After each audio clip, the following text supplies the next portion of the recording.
Bien-aimés dans le Seigneur, shalom. Aujourd'hui, l'Église nous invite à contempler la croix de Jésus, la croix glorieuse. Dans le temps passé, et d'ailleurs même du côté anglais, on garde encore l'ancienne appellation, l'exaltation de la Sainte Croix. Aujourd'hui, nous sommes conviés à regarder la croix de Jésus.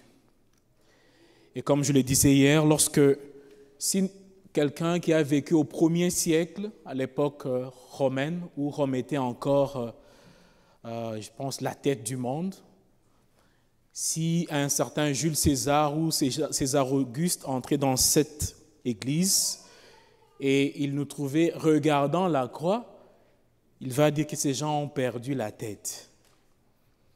Pourquoi? Parce que la croix était un symbole de la honte.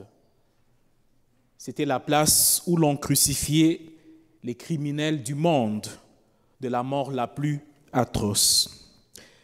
Et voilà, avec le Christ, nous sommes conviés de regarder la croix et de voir comment cet instrument de souffrance, comment cet instrument de la mort est devenu un instrument d'espérance, de gloire et du salut.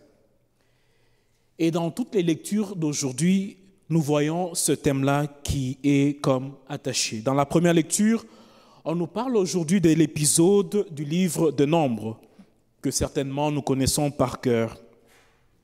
Le peuple d'Israël avait récriminé contre Dieu et comme punition, il y avait des serpents venimeux qui les mordaient. Et pour être sauvé, Dieu dit à Moïse, érige sur un poteau un serpent de rein. Alors celui qui était mordu par un serpent devrait regarder un autre serpent sur le poteau et le fait de regarder donnait la guérison à la personne. Serpent qui mord, symbole de souffrance, de maladie. Et lorsqu'on regarde au serpent qui est sur le poteau, un moyen de guérison. Et dans l'Évangile aujourd'hui, nous voyons encore le Christ même qui se compare à ce serpent-là. Il dit, tout comme Moïse avait érigé, n'est-ce pas, un serpent dans le désert, ainsi sera-t-il pour le Fils de l'homme qui sera élevé à la croix, afin que quiconque croit en lui ait la vie éternelle. Donc nous voyons là la croix, la souffrance, mais en fin de compte, nous voyons la gloire et la résurrection. Quant à Saint Paul dans la deuxième lecture, il nous parle aussi de cette expérience à sa manière.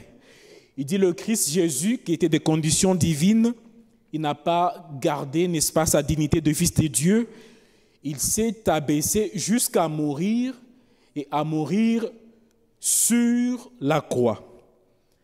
Et à cause de cette mort sur la croix, de cet abaissement ou de cette obéissance, il reçoit après sa résurrection la gloire même du Père. Mes frères, mes sœurs, Dieu dans son amour ne se plaît pas de nous voir souffrir. Dieu ne se plaît pas de nous voir mourir. Il descend dans notre condition humaine et il nous tend la main, il nous tend l'espérance et l'espoir. La croix du Christ est pour nous donc un point de rencontre entre notre humanité pécheresse et la miséricorde divine. La croix est, n'est-ce pas, ce lieu de la rencontre entre la mort et la vie, la souffrance, la joie, les blessures et la guérison. Alors nous contemplons la croix aujourd'hui. Elle n'est pas seulement un objet de contemplation. Et je pense que des fois nous avons les croix sur notre corps. Nous le portons comme un symbole, n'est-ce pas, comme un collier ou bien comme dans une chaîne. Elle n'est pas simplement un objet qui orne notre corps. Elle est aussi un appel pour que chacun puisse prendre ces petites croix à la suite du Christ et unir ces croix-là ou les mettre aussi sur la plus grande croix du Christ. Mes frères, mes sœurs en Christ, shalom.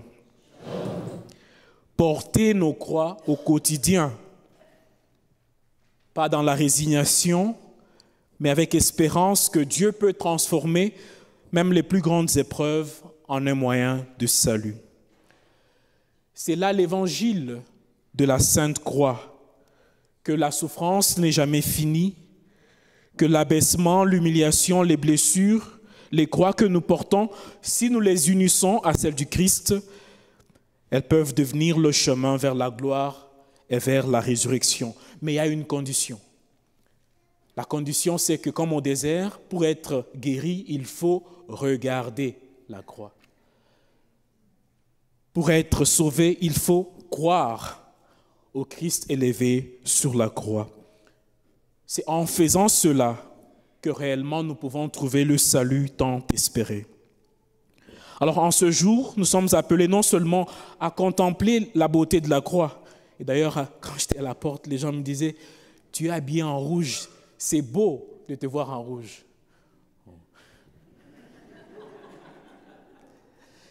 C'est la couleur du sang, la couleur de la passion et de la souffrance. C'est beau d'être en rouge, mais c'est beau aussi de placer nos cœurs, nos douleurs, nos passions à la passion du Christ. Alors, regardons nos problèmes, nos questions, nos incertitudes, nos peurs, nos blessures, nos cassures et nos divisions.